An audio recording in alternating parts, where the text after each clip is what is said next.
Bonsoir tout le monde. Nous voulons être souverains. Souverain pour cultiver, souverain pour récolter, souverain pour nous alimenter. C'est le premier engagement que je prends ce matin.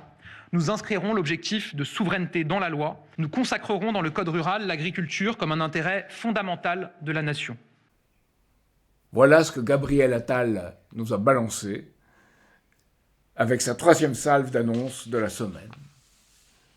Réponse de Michel Roux, président de la section Auvergne-Rhône-Alpes de la FNSEA. Le ton a changé. Soyons positifs. On a enfin l'impression que le Premier ministre a pris conscience de l'enjeu. Le ton est plus solennel, plus respectueux à notre égard. Nous pensons que nous avons été enfin entendus. Et Arnaud Rousseau, qui est le patron de la FNSEA, de commenter « Nous avons décidé qu'à l'heure actuelle, au vu de tout ce qui avait été annoncé, il faut qu'on change de mode d'action. Et donc nous appelons nos réseaux à suspendre les blocages et à rentrer dans une nouvelle forme de mobilisation. Et on se reverra au Salon de l'Agriculture du 24 février au 3 mars, entre parenthèses, entre gens agriculteurs mieux implantés, entre gens du même monde, entre nous. Donc, voilà ce qui nous a été balancé. Alors que l'agriculture est soumise à un suicide forcé, une euthanasie, organisée par les responsables européens et français. Alors, c'est un suicide forcé dans le même contexte que ce qui est arrivé dans notre industrie, notre nucléaire, de la même façon. C'est une logique d'adaptation à la finance et pas à la réalité physique de la production. C'est une logique de vassalisation au profit de suzerains extérieurs, étrangers. Notre industrie, vous savez, elle est passée à environ 9% du PIB. Notre aérospatiale produit un avion là, 380, qui a été conçu en 1983. C'est pour ça qu'on l'appelle 1980, sans doute. 380. Notre nucléaire, abandon de Fessenheim, échec programmé de l'EPR, notre agriculture, évidemment, une PAC d'abord productiviste, sans souci écologique, dans les années 60, et aujourd'hui une PAC écologique, sans souci de production, malthusienne. Tout ça n'est d'ailleurs qu'apparence. C'est le financier qui est derrière cela et qui divise pour régner.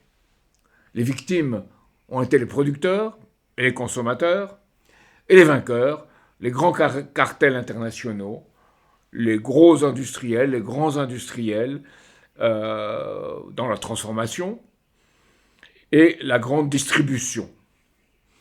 On a aménagé la jungle pour que la loi du plus fort puisse prévaloir. Farm to Fork, la politique récente de la ferme à la fourchette, c'est que le coup de pied de l'âne qui serait donné à un secteur qui a été volontairement sacrifié. Alors, le résultat d'abord, on le voit historiquement, 10% des exploitations en situation de faillite, 18% des ménages agricoles sous le seuil de la pauvreté, un tiers des exploitants ont plus de 55 ans, 55-60 ans, plus d'un suicide par jour d'agriculteurs, et chute de 9% des revenus prévus en 2024. Alors, voilà qui mesure ce que l'on a fait. On est passé de 2,8 millions de fermes en 1950 à 380 000 seulement aujourd'hui. 72% du territoire national était exploité en termes agricoles en 1950, moins de 45% aujourd'hui. Alors on dira, c'est la destruction créatrice, c'est la hausse de la productivité.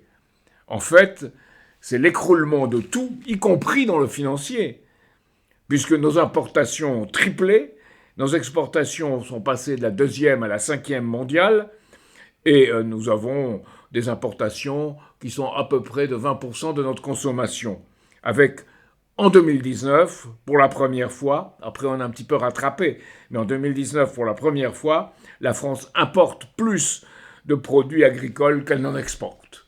Donc voilà le résultat de ces choix qui ont été faits. Et pire encore, l'avenir, si on allait vers farm to fork, de la fourche à la fourchette, c'est une façon de se moquer de la part de ces bureaucrates européens et français, ce serait un véritable suicide à l'échelle de la France comme à l'échelle de l'Europe.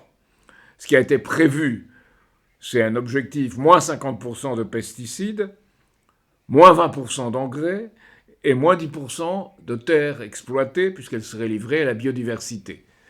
Donc, on ne se soucie pas de la façon dont on nourrit les citoyens. On aurait pu avoir une politique écologiste en se nourrissant de la façon en se préoccupant de la façon dont on nourrit les citoyens. Pas du tout. La finance a promu une écologie malthusienne. Il ne faut pas accuser en soi les écologistes, c'est cette finance qui a entretenu ce système.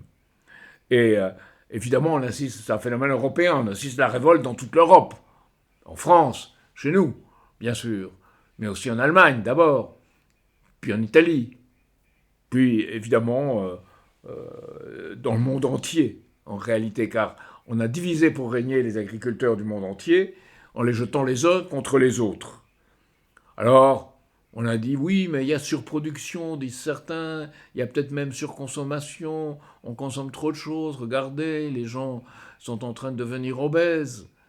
En fait, tout ça est faux. Ce qui est clair, c'est qu'il y a un système qui a gonflé certains types de production pour permettre des ventes dans le domaine financier, et en a totalement détruit l'autre, le plus utile à l'être humain. Et en même temps, évidemment, on a prétendu être écologiste, mais on a laissé aller aussi l'environnement. On savait, depuis longtemps, il y a eu des rapports au Sénat, c'est comme pour la drogue, hein. Il y a eu des rapports depuis longtemps au Sénat sur le danger du trafic de drogue pour la décomposition de la société. Là, on savait que la décomposition de l'agriculture allait entraîner un drame dans la société. On savait. Et parce qu'il y avait cette domination du secteur financier sur le productif, eh bien, on a laissé faire, on a laissé aller dans une sorte de néolibéralisme dirigé, le pire des deux choses. Le néolibéralisme, bien sûr, puisqu'on laisse les concurrents les uns contre les autres, pour favoriser ceux qui sont en haut. Mais en même temps, on dirige pour orienter ce processus et essayer d'entretenir juste au-dessus de la survie certains pour ce qui ne se révoltent pas. Aujourd'hui, la révolte a lieu, parce que dans les conditions actuelles, même la survie ne devient plus possible. Et le prix de revient devient supérieur au prix d'achat pour les agriculteurs. Donc, voilà la situation. Alors, si on la compare à ce qui a été fait c'est bon de faire cette comparaison avant de passer à ce qui pourrait être fait d'autre. Si on voit cette situation, les différentes annonces d'Attal, les trois, une facture de 400 millions, c'est pratiquement rien par rapport à ce que constitue l'ensemble du système agroalimentaire. L'Union européenne, de la PAC, c'est 9 milliards. Donc là, c'est 400 millions, c'est pratiquement rien. Alors, je pourrais prendre une ou deux de ces mesures pour montrer ce qu'elles signifient. Par exemple, on commence par dire, voilà, on maintient la ristourne, qu'on avait supprimée, sur le gazole non routier, le gazole dont ont besoin les agriculteurs. Et on dit, voilà, comme on rétablit la ristourne, eh bien, on vous fait un don de 215 millions. Voilà. Correspondant au remboursement de ce qui aurait été dû. Donc on se moque du monde. Première mesure. Une filière bio qu'on a laissé aller dans la crise et qui coûte trop cher dans les conditions où on l'a mise, eh ben on lui donne 50 millions comme ça pour essayer, comme la dame de charité donne l'obole à la sortie du temple ou de la messe. Les viticulteurs, eux, eh bien, on leur donne un fonds d'urgence. Pour l'urgence aussi, même logique, de dame patronesse. Et aussi 150 millions pour les éleveurs bovins, aussi, là aussi, pour essayer de leur maintenir juste la tête au-dessus de l'eau. Certains vont disparaître, mais d'autres, on veut les garder parce qu'il en faut bien. C'est une logique vraiment d'un assistanat vicieux. C'est comme ça qu'on peut l'appeler. La loi Egalim, alors. La loi Egalim, vraiment, on voit comment elle n'est pas respectée, parce que les grandes distributions arrivent à resituer, à situer, localiser ces centrales à l'étranger et contournent la loi. Donc on dit oui, on va faire ce qu'on peut, on va les punir, mais on laisse tout le système en place. C'est ça ce que ça veut dire, clairement. Et on ne change pas le contexte. Ça, les agriculteurs savent bien. La FNSEA a beau dire qu'il y a des gains qui ont été obtenus, même la coordination rurale a beau dire que des choses ont été avancées, la Confédération paysanne dit « Ah, il aurait fallu plus respecter l'écologie, mais c'est pas mal non plus ». Tous ces gens, mais ils savent très bien que dans le système existant, ils sont étranglés, étouffés. On pourrait dire même euthanasiés, si on voulait utiliser les véritables termes. Parce qu'on n'a pas changé le contexte. Et ce qui a été donné, un peu, ce qui a été donné, sera fatalement repris par l'inflation dans le système existant ou par la force. Donc voilà la situation. Alors, de tout cela, il y a une histoire. Et je crois qu'il faut raconter cette histoire pour comprendre ce qui est arrivé. L'agriculture familiale était en crise en 1958, 59, 60. Le système actuel, en place à l'époque, De Gaulle, avec son ministre de l'Agriculture, Pisani, en 1962, ont dit « il faut faire notre agriculture qui a un formidable potentiel, un atout ». On a décidé de le faire. On a décidé de favoriser la production et de l'organiser. Mais dans le modèle américain, c'est-à-dire en forme d'entreprise modernisée. Ce qui a marché au départ, avec la collaboration, évidemment, du ministère de l'Agriculture et déjà de la FNSEA qui apparaissait. Une sorte de cogestion. On a soutenu cette politique qui a peu marché pour les agriculteurs et pour les consommateurs, mais qui n'a pas tenu compte du paysage, bien entendu. Il n'y avait pas encore d'écologie, mais on ne tenait pas compte du paysage. Ni, et c'est beaucoup plus grave, bien sûr, encore, ni de l'emprise croissante de l'agroalimentaire sur l'agriculture et la grande industrie sur les deux. Alors, qu'est-ce qui s'est passé? Ce qui marchait au départ, peu à peu, avec une PAC, une politique agricole commune protectrice, et l'endettement, parce qu'on a fait s'endetter les agriculteurs pour détruire, ça a marché. Mais arrive 1973, le GATT, les accords sur les tarifs. Logique des traités, logique du commerce, logique de la finance appliquée à la distribution agricole. C'est là que ça commence. Et, évidemment, à ce moment-là apparaissent les grands cartels de l'agroalimentaire. Apparaîtront par la suite, dans ce contexte, Lactaris, Leclerc et tous les autres. Et l'empire de la FNSEA, avec les banquiers présidents, Sophie Protéol avec Xavier Belin d'abord, et aujourd'hui Arnaud Rousseau, qui représente en chiffre total, avril, 9 milliards, autant que la PAC donne. Et 9 milliards par rapport aux 400 millions qu'Agdal a donné, c'est quand même... Alors faire ces comparaisons, c'est peut-être facile, mais c'est révélateur. Par rapport aux 400 millions qu'Attal a donné, c'est quand même... vous voyez, faites le calcul. Combien de fois plus? Donc, on a ce système-là qui se met en place. Après, acte unique, 1986. Nous avons été pratiquement les seuls, dans notre organisation, à le condamner, à dire acte unique, que ça allait accélérer le processus destructeur. Donc, il n'y a plus de préférence communautaire, c'est l'assistance au cas par cas, et à partir de là, 80% de la PAC va à 20% des agriculteurs. Plus, en Europe, il y a, pour la France, 9 milliards que la PAC nous verse progressivement, un chiffre de cet ordre, et nous versons à l'Europe environ 21 milliards à partir d'un certain moment.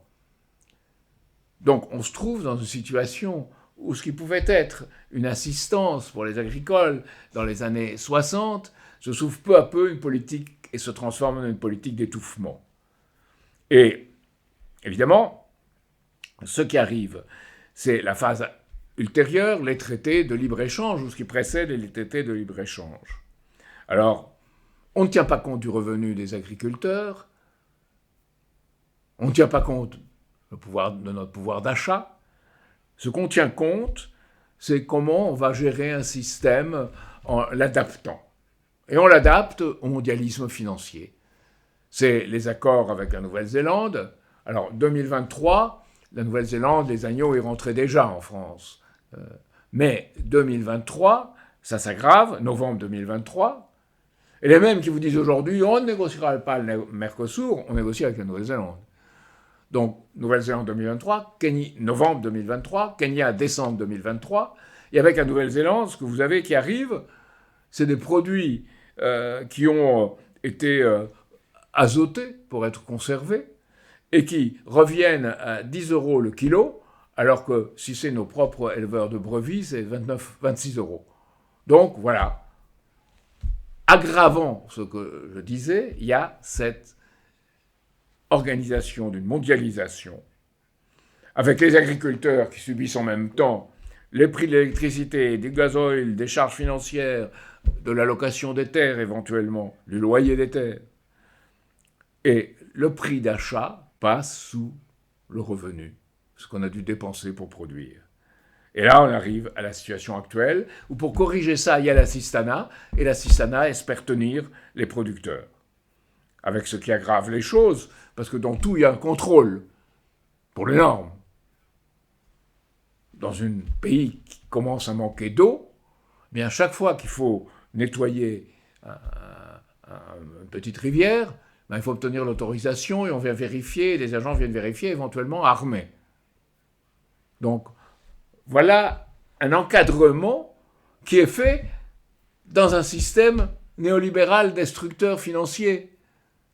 Les deux, ils vont ensemble. Voilà où on s'est mis. Et ce système, je crois que les agriculteurs le ressentent très profondément comme une absence de respect.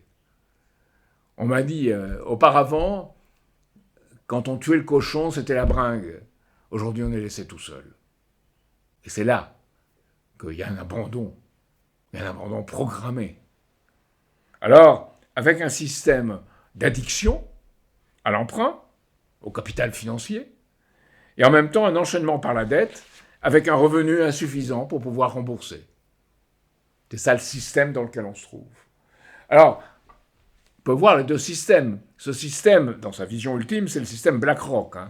BlackRock, c'est environ aujourd'hui 9 000 milliards de gestion pour compte d'autrui et aussi pour son propre compte. Avec un système qui s'appelle Aladdin, comme la lampe, qui contrôle toutes les opérations. Là, fait à peu près en année, avec Aladdin, à 18 000 milliards. C'est énorme. Et BlackRock s'est investi dans l'agriculture maintenant, World Agriculture Fund, Nutrition Fund, et puis dans tous les secteurs, depuis les semences jusqu'à la distribution, aux technologies, aux services, partout dans le domaine agricole. Ça, c'est un modèle. Avec en plus les fonds souverains, comme celui d'Abu Dhabi, qui a acheté 45% de Louis Dreyfus. Donc, il y a une logique de cartel qui littéralement domine tout. Est-ce qu'il y a des exemples opposés ? Et oui, il y a des exemples opposés, il y a des précédents. C'est le précédent de Wallace, qui était chargé d'appliquer la loi sur l'agriculture prévue par Roosevelt aux États-Unis. Alors que fait Wallace ? Priorité au pouvoir d'achat. Pas du tout comme on procède aujourd'hui. Priorité au pouvoir d'achat, et le revenu du travail doit permettre de vivre dans ce qu'on appelait la parité, c'est-à-dire, à l'époque, de bien vivre, de bien produire et pouvoir même développer son système de production.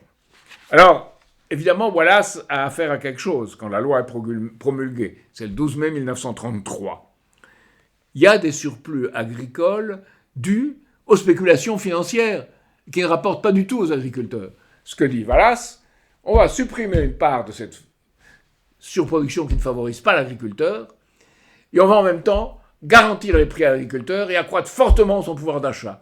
Comme ça, dans un premier temps, on aura un peu coupé à cette fausse production, cette surproduction assez marginal d'ailleurs, et qui était dans une logique financière, et on va avoir une logique réelle de la production qui va permettre aux agriculteurs d'acheter avec un bon pouvoir d'achat et de fournir de bons produits. Ça permettra aux agriculteurs d'alléger leurs dettes, de moderniser leur outil de travail. Et c'est ça, cette logique. Et cette logique est totalement différente de la logique qu'on peut voir aujourd'hui. Alors l'autre précédent, notre Conseil national de la résistance. Rappelons ce que disait la déclaration du CNR, du programme du CNR. L'élévation, je la lis, l'élévation et la sécurité du niveau de vie des travailleurs de la terre par une politique de prix agricole rémunérateur, améliorant et généralisant l'expérience de l'Office du blé, qui était ce du Fonds populaire, par une législation sociale accordant aux salariés agricoles les mêmes droits qu'aux salariés de l'industrie et permettant l'équipement rural. Même logique que celle de Wallace, de Roosevelt. Même logique du CNR. C'est la logique absolument opposée à la logique actuelle. Donc il y a ce précédent. Alors, évidemment, aujourd'hui, si on veut revenir à cela, si on veut revenir à cette priorité-là, il faut changer de modèle social, moral, politique et agricole dans ce contexte. C'est un changement absolu de priorité. C'est pouvoir d'achat des agriculteurs, production qui soit la meilleure possible dans notre souveraineté agricole, alimentaire, dans notre souveraineté alimentaire, pas la vraie, celle pas d'Assal, qui est une plaisanterie, d'Attal, qui est une plaisanterie. Et aussi parvenir en même temps à avoir une situation dans laquelle on donne la priorité en même temps que la priorité du pouvoir d'achat de nos agriculteurs, pour ceux qui le premier des droits humains, qui est de produire à manger, qu'en même temps on produise à manger pour ceux qui en ont besoin dans le monde. Il y a actuellement 200 millions à peu près d'êtres humains qui sont à la limite et qui ont dépassé les limites de la famine, et 800 millions qui sont au seuil. Donc voilà les priorités, la double priorité, chez nous et internationale. Elle est dans une vision, une priorité complètement différente, contre l'oligarchie financière qui occupe aujourd'hui l'agriculture avec ses complices dans les politiques. Donc aujourd'hui, ce qu'on fait, c'est le sparadrap d'Attal.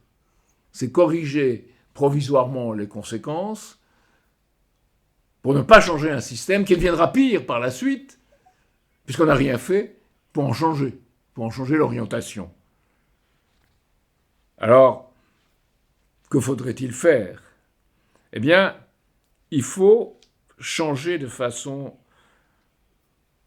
cohérente ce qu'on a aujourd'hui, en mettant en œuvre un système complet, dont chacun des éléments est en rapport avec l'autre. Évidemment, la première, c'est de refaire l'agriculture, la première décision, la première mesure, la première orientation, c'est de refaire de l'agriculture un grand métier d'avenir.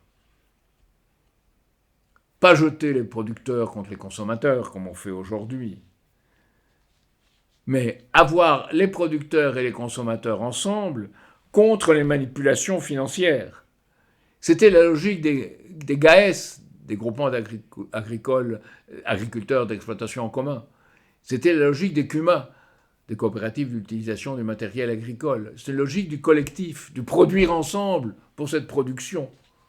Et aujourd'hui, elle doit être corrigée dans la situation actuelle, bien sûr, tenant compte des impératifs d'aménagement des paysages, de l'environnement. Il faut aller plus loin qu'avant, mais dans le même sens.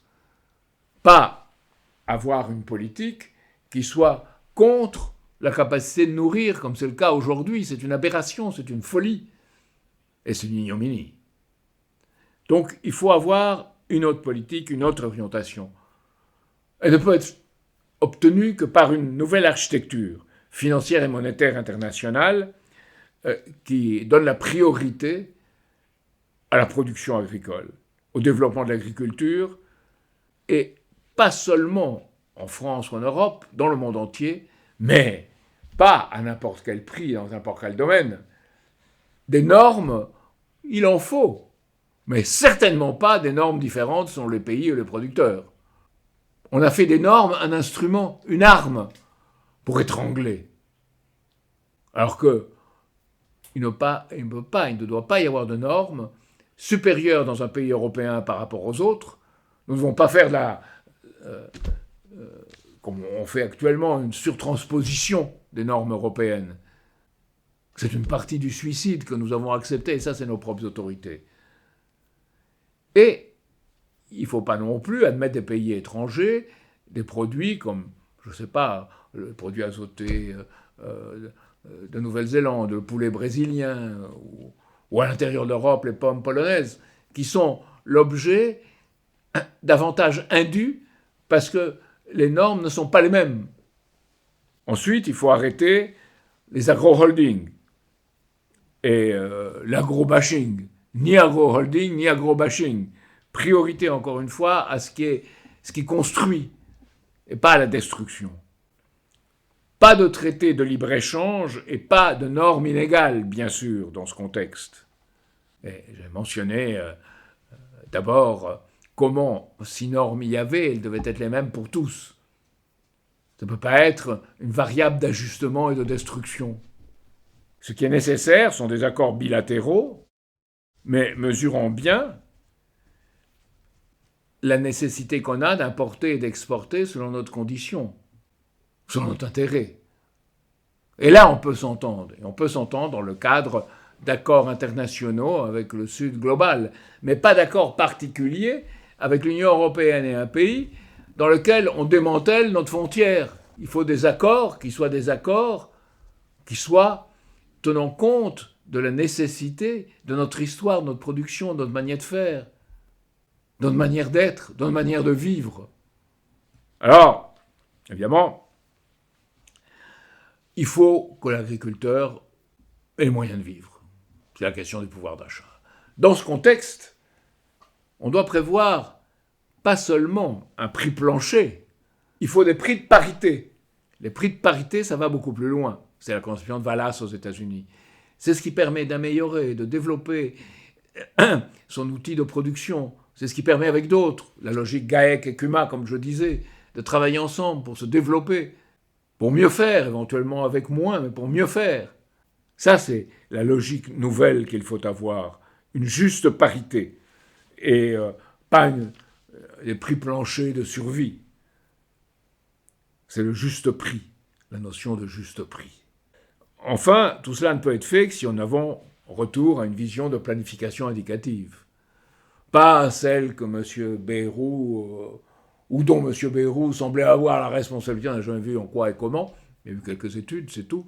Donc une vraie planification indicative, comme on pouvait avoir, et qui permet de développer les choses, et en particulier tout ce qui concerne l'agriculture, comme un dessein de la nation, et pas seulement une catégorie, un secteur, comme fait l'approche catégorielle d'Anatale.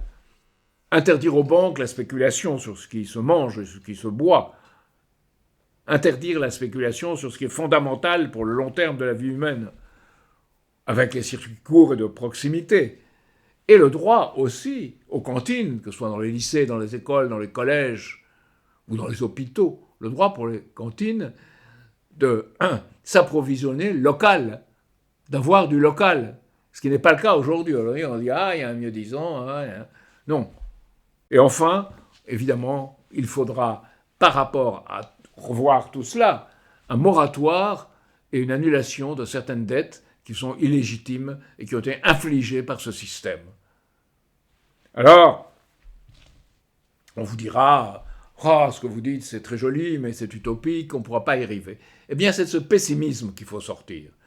Car si on reste dans ce pessimisme, à tous les niveaux de la société, et les agriculteurs voudraient vraiment en sortir, eux, ils le sentent qu'ils doivent en sortir, mais ils sont entourés de gens qui leur communiquent un message, directement ou indirectement, qu'on ne peut qu'aménager. C'est Attal, souveraineté alimentaire, alors qu'il fait tout pour qu'elle ne soit pas. Eh bien, il faut retrouver l'espérance, retrouver un optimisme, qu'on peut faire mieux à l'avenir pour ses enfants. On voit d'ailleurs, dans ce contexte, passer à une France qui puisse avoir un nouveau de naissance et en même temps accueillir des immigrés. Ce n'est pas contradictoire. Les agriculteurs le savent bien, qui dans certains cas, utilisent des immigrés pour la production, notamment de fruits et légumes. C'est la seule chose qui leur permet de résister à certains. Alors, cela veut dire se soucier du bien commun, penser que l'avenir peut être réellement meilleur. Alors qu'aujourd'hui, on est déjà dans une économie de guerre, c'est Macron qui nous l'a dit. On est dans une économie de guerre. Et si on veut sortir de cette économie de guerre, pour qu'elle ne devienne plus une guerre de tous contre tous, le système contre l'agriculture, les agricultures les uns contre les autres, pour qu'on en sorte, il faut penser à ce qu'un système peut être changé pour un système meilleur. Et c'est là le défi à relever. Et c'est d'autant plus le défi à relever que je parlais économie-guerre, mais ce que je veux vous dire surtout ce soir, c'est que l'agriculture, c'est la condition de la paix, c'est la condition pour qu'une société puisse vivre, et que c'est notre défi aujourd'hui, et qu'il faut le relever parce que c'est une nécessité, et si on ne le relève pas, eh bien on tombera. Mais on tombera soit dans une crise générale, économique, provoquée par la finance, soit dans la guerre, une économie de guerre ayant conduit à la guerre. Donc voilà la bataille dont je voulais vous parler ce soir. Eh bien, la parole est à vous. Si certains d'entre vous qui êtes présents voulaient poser vos questions à M. Cheminade, n'hésitez pas. Il y a des agriculteurs qui nous est remonté comment est-ce qu'ils sont complètement dépossédés de leur syndicat. C'est-à-dire qu'ils se sentent avoir aucune prise, autant qu'en politique, beaucoup de gens, depuis 2005, etc., se sentent plus avoir prise sur le politique. Il y a ce même phénomène dans le monde syndical avec la FNSEA. Voilà. C'est un peu ma question, c'est comment reprendre. Il faut voir que les syndicats ne dépendent pas de ceux qui sont syndiqués. C'est pour ça que beaucoup ne sont pas syndiqués. Ils dépendent de quoi? Pas des cotisations, mais ils dépendent de certains avantages qu'on leur donne. Je pense que la caricature, c'est Avril.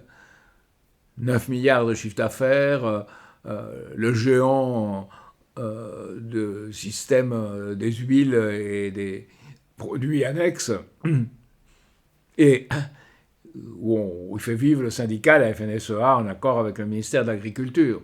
Donc, on a dit, certains ont dit que c'est une organisation léniniste, pour caricaturer, je crois que c'est faire injure peut-être à Lénine. Donc c'est une organisation, moi il y a même quelqu'un que j'ai connu dans une autre vie, qui était secrétaire général de la FNSEA, qui m'a dit c'est la dernière organisation stalinienne de France. Donc c'est vrai, elle sert son administration plus qu'elle sert les gens qui y sont syndiqués. Ceci dit, on a besoin de la FNSEA, c'est là on a créé l'indépendance. Il y a des services juridiques, il y a des services d'introduction des dossiers aux chambres d'agriculture, il y a des services qui sont donnés pour telle ou telle formation, etc., etc. Il y a toute une série d'avantages. Donc ce lien de dépendance est créé avec des choses qui sont utiles, mais c'est la logique d'ensemble qui est le problème. C'est pour ça qu'il faut un changement d'ensemble par rapport à tout cela. Et les autres syndicats, que ce soit la Conf ou la coordination rurale, il leur est très difficile, à leur tour, d'échapper au catégoriel, plutôt écologiste pour la Conf, bien qu'à la Conf, il y a beaucoup de gens qui remettent en cause l'écologie malthusienne, et plutôt, disons, à la coordination rurale, ce qu'on pourrait appeler une vision conservatrice ou de droite, mais à beaucoup de gens à la coordination rurale qui ne sont pas du tout de cette nature, donc, et même la majorité. Mais c'est très difficile pour un syndicat tel établi dans la règle du jeu de sortir du créneau où on l'a placé. Donc je pense profondément que les agriculteurs devraient s'unir à la fois dans leur propre secteur, avec des agriculteurs de l'étranger, et établir autant de passerelles que possible avec les agriculteurs de l'étranger, profiter des jumelages qui avaient été faits à certains moments pour rétablir ces liens et les approfondir, parce que si on n'a pas l'expérience des autres à l'extérieur, son expérience reste plus limitée. Et penser aux formes d'action plus efficaces. Il est utile pour éveiller l'attention de jeter du purin sur des préfectures ou des sous-préfectures, mais il faut aller plus loin. Il faut aller plus loin en réfléchissant et en contestant les bases mêmes du système qui a fait qu'on soit contraint de faire cela.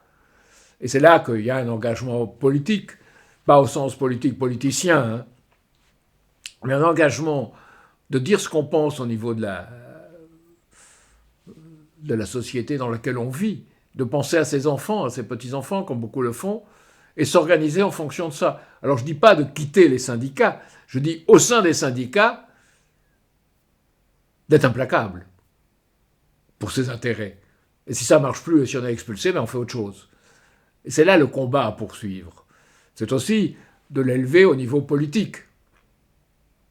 Parce que l'agriculture n'est qu'un élément essentiel, puisque c'est le premier des droits humains, hein, ce qu'on mange, comme je disais tout à l'heure, mais ce n'est qu'un élément fondamental, mais c'est un élément d'un ensemble qui est destructeur de tout ce que j'ai dit au départ. On a détruit notre agriculture, on a détruit notre nucléaire, on a détruit l'industrie, on a détruit toute une série de choses. On a laissé partir toute l'Afrique de l'Ouest, où on aurait pu faire, au lieu de faire une politique coloniale, on aurait pu faire un développement. D'ailleurs, pour l'agriculture, on pourrait peut-être même penser à une idée qu'elle a été soumise à une colonisation intérieure.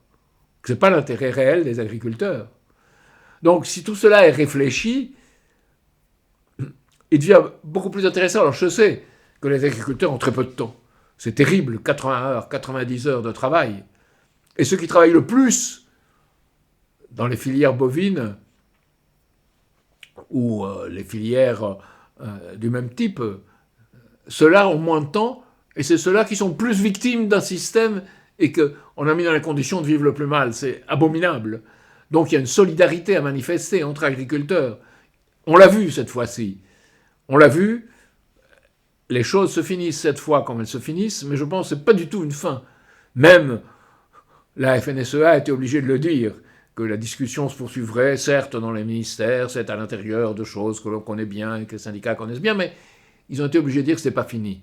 Eh bien, ce n'est pas fini, il faut en faire en sorte que ce ne soit pas fini, et j'espère qu'au Salon de l'agriculture, pour commencer, il pourrait y avoir des manifestations de cette indépendance d'esprit des agriculteurs, d'une façon ou de l'autre, pour traiter les problèmes fondamentaux, et en tout cas, nous-mêmes, nous y serons. Nous ne pourrons pas avoir les grandes délégations que peuvent se payer les autres, mais nous y serons. Sur le groupe Avril d'Arnaud Rousseau, il y a eu des informations comme quoi actuellement il se lançait dans le carburant synthétique. Ils ont embauché une cohorte d'ingénieurs chimistes pour se lancer donc dans ce carburant synthétique. Et apparemment, ils vont toucher effectivement beaucoup de subventions de l'Europe pour développer cette filière-là. Donc on voit bien qu'il y a de l'argent pour les gros industriels. Ceci dit, la recherche, ça peut toujours être positif, mais on voit bien qu'il y a de l'argent pour les gros industriels et il n'y a pas du tout d'argent pour faire en sorte que les paysans, les fermes familiales de petite ou de moyenne importance, petite moyenne exploitation, puissent vivre correctement de leur dur labeur. Voilà. Je ne sais pas si vous avez eu des informations sur le groupe Avril à ce niveau-là. Voilà. Ah ben, une organisation comme Avril, c'est pas pour accuser Avril personnellement ou d'accuser Rousseau, mais une organisation Avril, elle fait de l'argent, hein, et elle est dans cette logique, dans le système. Donc elle va trouver des créneaux, des occasions, des captations d'opportunités, comme on dit, pour faire cet argent. Et elle n'est pas dans une logique d'une juste vie à un juste prix de parité pour les agriculteurs. Elle n'est pas dans cette logique-là. Et c'est au moins depuis les années 1970 qu'on n'est plus dans cette logique-là. Et au départ, on était dans une logique industrielle, agricole, un peu entreprise agricole, qui a marché, mais marché un certain temps. Or, elle n'a pas évolué, et elle aurait dû évoluer si elle avait été accompagnée. Ça ne veut pas dire que ce qu'on a fait dans les années 60 était mauvais. Ça veut dire que ça devait être accompagné par une évolution. Cette évolution n'a pas eu lieu. Et elle n'a pas eu lieu avec la pression financière du profit immédiat, qui à la fois a eu des effets écologiques qui ont été mauvais, mais qui a été encore plus mauvais des effets vis-à-vis des producteurs. C'est-à-dire, je pense que les gens qui sont sérieusement écologistes doivent plus regarder les producteurs avec un chien de faïence, ni réciproquement d'ailleurs. parce que les deux sont lésés par un système qui les exploite et qui, en cherchant à les diviser, a pu créer les conditions où il a pu encore davantage trouver le moyen de les exploiter. Donc c'est une logique d'union, et d'union à la fois pour la production et pour une nature qui doit être belle. Et l'agriculteur est la meilleure garantie de cela. C'est la meilleure garantie, il n'y en a pas d'autre. Dans ça, ce qui est fait d'extérieur est nécessairement soit incompétent, soit destructeur. Donc il y a un capital financier qu'il faut combattre. Nous avons nous-mêmes écrit un document sur comment ce capital financier avait essayé de kidnapper l'écologie pour en faire son sujet, et grâce à cela faire des profits énormes en investissant le moins possible dans l'économie physique. Donc c'est ce que nous avons dénoncé. Donc évidemment que c'est un modèle absolument différent qu'il faut mettre en place, et c'est pour cela que nous luttons. Et c'est pour cela que les agriculteurs doivent sortir de ce dans quoi on les a placés. Le carburant synthétique, ça serait très logique pour Avril d'en faire, c'est leur question, mais ce n'est pas du tout les intérêts ni des agriculteurs, ni de la production agricole. Au moins, cette crise agricole a clairement révélé, en pleine année d'élections européennes, disons la vraie nature du débat et le dysfonctionnement de cette question de l'Europe, de l'Union européenne. Ça a mis cela de l'avant, et on le voit d'ailleurs dans un autre, disons pour faire, disons des comparaisons faciles mais quand même révélatrices, c'est que l'Union européenne vient de décider de mettre 50 milliards d'euros approuvés pour soutenir l'Ukraine, faire un don à l'Ukraine pour maintenir l'Ukraine dans la guerre. Et évidemment, on voit au niveau européen au moins, avec la mobilisation des agriculteurs qui s'est pas faite uniquement en France, mais aussi donc en Allemagne, en Italie, en Espagne, que on délaisse complètement en fait, la production, comme tu l'as dit, Jacques. Mais bon, évidemment, comme tu l'as dit aussi, c'est pas une question d'argent, c'est vraiment une question de changer le système. Maintenant, comment on pourrait rallier déjà tous ces agriculteurs parce que déjà qu'en France il y a des différences, mais j'imagine que les modèles ne sont pas les mêmes dans d'autres pays européens. Quelles pistes on pourrait avoir pour rallier ces agriculteurs de différents pays?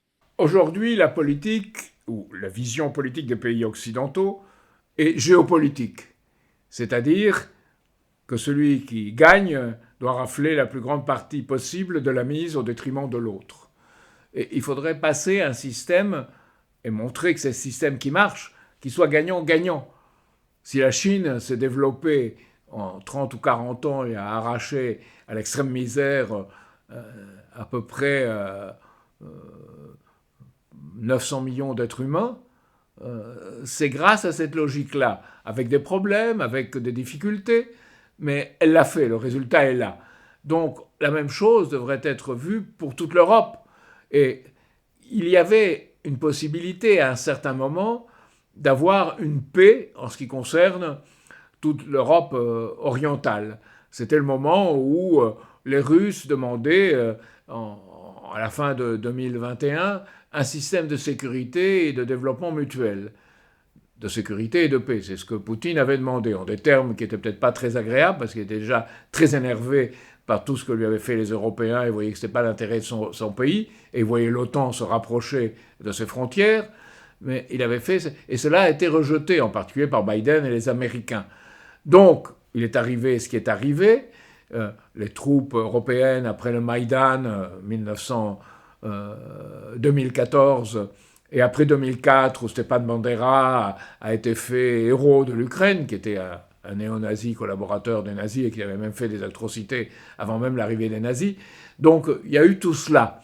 Et tout cela crée un contexte de rivalité, de géopolitique, pour l'appeler par le terme qu'il mérite, d'attaque des uns contre les autres, qu'on peut réussir qu'au détriment de l'autre. Et il faut sortir de cela en montrant que tous les aimants seraient réunis pour le faire. En Ukraine, quand on donne 50 millions à l'Ukraine, c'est pas pour les poulets ou les œufs ukrainiens, c'est pour les gens de l'agrobusiness en Ukraine, les gros de l'agrobusiness qui gèrent ce domaine-là et qui le gèrent généralement en Galicie, qui n'est pas la région exposée aux attaques en plus. Donc, des gens qui font fortune sur le dos de la guerre. C'est des planqués qui font fortune sur le dos de la guerre, alors que les pauvres Ukrainiens sont tués. On aurait dû faire la paix depuis longtemps pour qu'ils ne se fassent plus tuer. Et on a réussi, maintenant les Ukrainiens commencent à apercevoir, et c'est terrible, qu'ils ont été les victimes, qu'ils ont été sacrifiés, et que les Américains étaient prêts à mourir jusqu'au dernier des Européens, et les Européens jusqu'au dernier des Ukrainiens. Donc, de ce point de vue-là, on a sacrifié les Ukrainiens à une vision géopolitique, dans laquelle on poussait de plus en plus les Russes pour les acculer. Les Russes ont fait ce qu'ils font dans ces cas-là, et qui pensaient dans leur intérêt. Et on a créé cette situation. On a cette situation de guerre en Europe. Mais il faut être fou pour avoir créé cela, et il faut être fou pour ne pas voir le profit géopolitique qu'en tire le gouvernement américain. Alors je ne veux pas dire, c'est pas le peuple américain. Le peuple américain n'en tire pas plus de profit que nous. Tous ces pays sont des nations occupées par des intérêts financiers d'une oligarchie. Donc, s'il faut dire quelque chose au peuple américain, c'est qu'il se fait tromper. Et que la seule façon d'en sortir, c'est pas de dire le big state, le big state, le big state. Ça ne veut rien dire, le big state. C'est pas Washington, c'est pas Paris. Sans ça, on est avec Milei en Argentine qui attaque la caste, la caste, la caste. Ce qu'il faut attaquer, c'est cette oligarchie financière et sa façon de procéder. Et sa vision. C'est le domaine de la monnaie. Ce que disait Georges Boris, que nous répétons tout le temps, le conseiller de la France libre, puis de Pierre Mendès France. Si l'État ne contrôle pas la monnaie, c'est la monnaie qui contrôle l'État. Et la monnaie, en réalité, est contrôlée par cette oligarchie financière et sa façon de penser. Et même des gens aujourd'hui, qui savent à peine ce qu'est cette oligarchie financière, ils procèdent comme elle, parce qu'ils sont entraînés dans ce milieu de vie, cette idéologie, cette façon de penser. Donc il faut sortir cette façon de penser. Et ça, il faut l'exprimer par une générosité.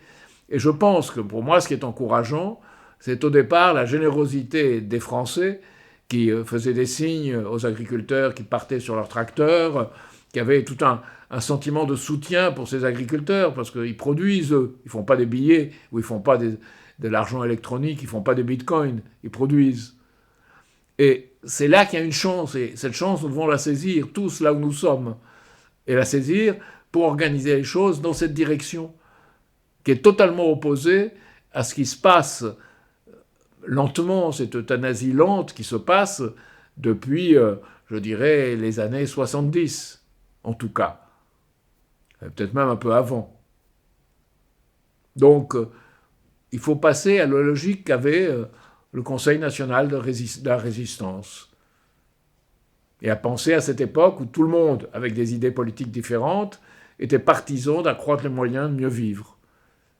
En faisant un principe, je dirais, de moindre action, on arrive avec moins à faire plus parce qu'on a inventé, parce qu'on a créé, parce qu'on a mieux fait. Je voulais revenir simplement sur les biocarburants synthétiques. Je pense que ce sujet est révélateur d'un projet qui est celui de diminuer la part de production alimentaire en France au profit d'une production à vocation énergétique qui est plus rentable. Et en fait, tous les secteurs de l'industrie lourde, donc aérien, maritime, industrie chimique, mis sur ces carburants de synthèse dits e-fuel pour atteindre leurs objectifs de décarbonation nationaux et européens. Et les volumes sont tels qu'à l'avenir, je pense qu'il est à peu près certain que la loi augmentera la part de cultures à vocation énergétique dans les cultures alimentaires. Et je pense que c'est un sujet qui est important et en outre, je pense aussi que les agriculteurs sont de moins en moins dupes vis-à-vis du syndicat majoritaire. Et ça se voit notamment dans les effectifs de la FNSEA. Et j'avais une question qui est un peu prospective. Si finalement le mouvement des Gilets jaunes et à présent du coup le mouvement des agriculteurs, n'a pas vocation à devenir un mouvement plus global contre cette mondialisation qui nuit justement aux premiers de cordée. Les agriculteurs ont pris conscience qu'il faut élargir leur front de combat. Je crois qu'ils le ressentent. C'est peut-être pas encore tout à fait exprimé en réalité. Un mouvement de type gilet jaune, beaucoup plus ample, touchant à des questions plus générales, devient à nouveau possible, à condition qu'il soit évidemment orienté vers des luttes de manière plus peut-être ordonnée. Je ne veux pas dire coordonnée en tant que telle, il faut un certain élément d'autonomie, mais qui est une coordination, un rapport entre tous ceux qui les mènent, chacun les menant de la manière dont ils considèrent la plus efficace. Donc c'est à la fois une entente, c'est un peu comme les pays du Sud et l'Europe. C'est une entente, mais une entente dans laquelle chacun doit mener sa propre politique et de voir constamment si on peut être d'accord et si on peut avancer de la même manière. Et je pense que c'est une façon de voir les choses qui est nécessaire dans la société actuelle où c'est plus l'organisation formelle, militarisée, etc. Mais c'est une organisation de trouver une nouvelle façon de militer. Et je crois que les Gilets jaunes l'avaient esquissé, c'était très intéressant, de pouvoir voir beaucoup plus loin cette fois-ci. Et c'est là qu'il y a une possibilité que je vois avec beaucoup d'espoir et d'enthousiasme. D'autre part, si vous avez le sentiment de ça, il faut y aller. C'est-à-dire qu'il faut informer, prévoir, et que dans le contexte des élections européennes, qui pour l'instant ne mènent nulle part, mais qui sont un instrument à saisir pour qu'elles mènent quelque part. On parle de souveraineté, les gens ne savent pas très bien ce qu'est la souveraineté, les souverainistes se battent entre eux, Attal nous parle de souveraineté, ça devient le mot souveraineté, devient même un mot qui ne veut plus rien dire pour les gens. Donc il faut lui redonner un sens, mais un sens que la vraie souveraineté, c'est faire pour l'autre ce qu'on attend qu'il fasse pour soi. Et que la souveraineté, c'est d'être capable de penser ensemble et d'avancer de cette façon. Et de montrer que dans le domaine agricole en particulier, c'est le domaine où ça devrait être le plus évident, puisque c'est ce qui est nécessaire pour tous, la base de l'agriculture. Par rapport à cette question c'est pas une question abstraite, la mobilisation, etc. Là, en fait, on a vu apparaître la question agricole, les Français l'ont vu apparaître depuis le blocus à Paris. On avait fait une vidéo sur YouTube sur la mobilisation en Allemagne, qui était extrêmement importante fin décembre et janvier. Mais en fait, en France, c'était déjà dès mi-novembre et tout le mois de décembre qu'à travers le pays, il y avait la mobilisation agricole. Et on a pu voir comment est-ce que la vie politique et la vie politique est vachement déterminée par ce qui passe ou pas dans les écrans, et qui est aujourd'hui une vie parisienne. Et toi-même, tu soulevais la question de comment le nouveau gouvernement est concocté de ministres d'Île-de-France, en fait. C'est un produit de synthèse. Et de l'Île-de-France, si on trace une frontière qui passe à peu près par la Loire, il y a presque personne qui appartient à ce gouvernement qui vienne de là-bas. Donc, c'est un gouvernement, je dirais, de gens qui se croient représentants des gens qui savent dans les villes, urbains. Or, on peut savoir si on est dans une ville, mais on peut aussi bien savoir si on est à la campagne ou ailleurs aujourd'hui, surtout dans le monde d'aujourd'hui, où tous les moyens sont réunis. Donc ces gens du gouvernement, ils sont déjà en retard d'un ou plusieurs crans dans leur façon de penser. Ils croient que ce qui leur a permis d'arriver, c'est-à-dire leur façon de progresser, scolaire, urbaine, avec les manières, c'est fini. C'est fini. Ils peuvent présider à un enterrement, encore pendant un certain temps. Mais ils ne peuvent pas, tels qu'ils sont, tout le monde peut changer, mais tels qu'ils sont, ils ne peuvent pas créer les conditions d'une société pour l'avenir. J'en parlerai cet après-midi avec un militaire, quelqu'un qui est d'origine militaire. Et il me disait, c'est pareil dans l'armée. En France, lorsqu'il y a une contrainte très forte, comme c'était le cas sous De Gaulle pour le nucléaire, on se développe, on va plus loin. Mais normalement, on est prêt à se battre pour la guerre déjà dépassée. Et dans l'agriculture, on a cet élément, c'est-à-dire que les gens qui ont pris un pouvoir ne se battent plus pour ce qui permet à l'agriculture de fonctionner. Ils se battent pour ce qui, à eux, leur permet de survivre dans les conditions dans lesquelles ils croient qu'ils vont survivre, comme les gens de ce gouvernement. Et il faut leur donner une leçon en montrant qu'ils ne survivront pas. Le plus vite possible, ce sera le mieux. Parce qu'ils ne peuvent pas, à eux seuls, de leur façon, avec leurs règles du jeu, leur comportement, ils ne peuvent pas assumer l'avenir de notre société. Et c'est à nous de le faire. Si nous ne le faisons pas, eh bien, ce qui se prépare ne sera pas beau à voir. Nous devons absolument devenir, au sens réel du terme, politique, ce qui ne veut pas dire politicien, c'est même l'opposé. Mais nous devons nous intéresser à ce qui se passe dans nos villes, dans nos campagnes, dans notre pays, et être actifs, ne pas rester endormis. Il ne faut pas s'endormir au milieu de ce qui pourrait être une révolution. Mais quel moyen de contrecarrer cette censure et ce petit monde médiatique? Ah ben, il y a tout ce que nous autres. Ce petit monde médiatique, je crois qu'on le regarde de moins en moins. On regarde la télévision, mais on n'y croit pas réellement. Donc ce qu'il faut, c'est former, comme on l'avait dit à une époque, des réseaux d'information parallèles et des réseaux de mobilisation. Les gens ne croiront pas à l'information qu'on peut donner si on tombe soit dans une attitude de donneur de leçons, soit si on raconte, comme sur les réseaux sociaux parfois, un peu n'importe quoi. Ce qu'il faut, c'est avoir une ligne ferme éducatrice. Et ça, les gens le ressentent très vite. Malheureusement, on ne le trouve pas dans les partis politiques tels qu'ils sont.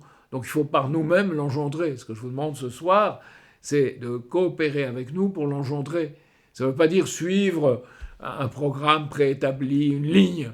Ça veut dire penser à avoir une attitude qui est celle que notre moment de l'histoire exige et demande. Pas seulement en France, en Europe, dans le monde. Et qu'il y a une occasion à saisir. Il y a une occasion à saisir parce que ceux en place ne la saisiront pas. Et c'est quelque chose de très intéressant si on y réfléchit et de très profond par rapport à ce qui est nécessaire pour rendre notre vie juste et intéressante. Peut-être un mot de conclusion, ou ceci était peut-être ta conclusion, je ne sais pas. Je crois en vous, je pense que sachant ce qui arrive, vous allez me mobiliser. Et à votre place, si je ne me mobilisais pas, je me sentirais vraiment très mal. Donc sentez-vous bien, mobilisez-vous, faites quelque chose, prenez contact avec nous, ou alors faites, si vous ne voulez pas prendre contact avec nous, faites des choses par vous-même, avec d'autres, et peu à peu, créez une lame de fond qui va changer les choses. Et cette lame de fond, ça je peux vous garantir, elle peut venir. Elle peut aussi ne pas venir si vous ne faites pas ce qu'il faut, mais si on fait ce qu'il faut, je suis certain qu'elle viendra parce qu'elle est nécessaire.